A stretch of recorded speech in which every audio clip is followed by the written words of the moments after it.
Pour cette deuxième journée de la semaine du numérique, les infrastructures numériques et la connectivité totale du Mali est au menu des échanges. Les spécialistes des structures étatiques en charge du système numérique ont expliqué aux participants l'état d'avancement du Mali dans ce secteur indispensable.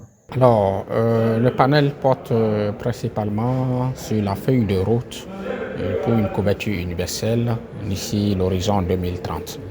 Et cela passe par une série de recommandations qui seront déposées auprès des autorités compétentes afin de digitaliser et de réussir une transformation digitale vraiment au Mali et dans la sous-région, dans l'AES. Alors, je pense que nous avons beaucoup à faire.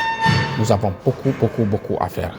Parce que aujourd'hui, malheureusement, au Mali et particulièrement en Afrique généralement, nous avons l'habitude d'embrasser les nouvelles ères tardivement. Nous avons beaucoup de travail à faire. Ce n'est pas facile, mais nous devons commencer par rêver grand, se fixer des grands objectifs et les atteindre. Et je pense qu'avec le temps, cela peut se faire correctement si nous nous donnons les moyens de réussir, car les moyens, il y en a toujours. Malgré le retard, certaines sociétés, notamment Global Digital Services, ont pris de l'avance sur la question du numérique en générant des fonds. GDS aujourd'hui a fait porter sa vision qui est de générer 400 milliards de chiffre d'affaires, de revenus pour un développement numérique inclusif en construisant un data center d'une capacité de 30 MW pouvant accueillir jusqu'à 15 000 serveurs d'intelligence artificielle en Afrique et une première aujourd'hui pour le Mali et ce qui peut vraiment rapporter énormément d'opportunités à la jeunesse actuellement et à l'économie tout entière. Pour la réussite de la mission de la couverture universelle du numérique, le fondateur de GDS pense que la diaspora a un rôle prépondérant à jouer en collaboration avec les autorités. Merci, avec GDS, nous avons déjà des gens de la diaspora, de bonnes personnes, de formidables personnes de la diaspora qui sont en train vraiment de financer GDS. Et c'est quelque chose qui est très intéressant et qui peut vraiment intéresser aussi beaucoup d'autres jeunes. Parce que vous savez, la diaspora aujourd'hui fait partie vraiment des poids lourds vraiment de l'économie africaine. Parce que bon, c'est des gens vraiment qui partent se battre pour travailler, pour apporter pour se faire quand même des revenus. Et qui ont du mal à trouver des gens de confiance où ils peuvent investir leur argent au pays et apporter la bonne graine. Alors, c'est le moment vraiment maintenant pour la diaspora qui a aussi un besoin d'investissement crucial. Et je vous l'ai dit, en connaissance de cause, la diaspora a vraiment besoin de faire confiance en la jeunesse.